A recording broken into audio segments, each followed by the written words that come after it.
இது வந்து பழங்களை வந்து ப்ரிசர்வ் பண்ணி வச்சுருப்பாங்க. ப்ளம்ஸ் இது வந்து புளிப்பு. இது வந்து சூரியகாந்தி விதை. இது வந்து பட்டர், மார்ஜரின், அதாவது வெண்ணெய் கலந்து இருக்கும் இதில். இது வந்து தோல் உரிச்ச வறுத்த கொண்டக்கடலை. முறுக்கு ஸ்நாக்ஸ் எல்லாம் மிக்ஸ் பண்ண ஸ்நாக்ஸ். இது வந்து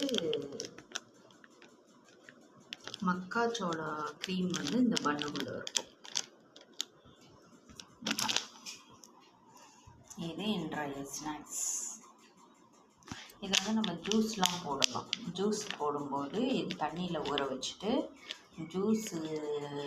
பழ ஜூஸு அரைச்சி தயார் பண்ணிவிட்டு அதில் இந்த பழத்தை போட்டு ஒரு அரை மணி நேரம் ஊற வச்சுட்டு குடித்தோன்னா ருசி அருமையாக இருக்கும்.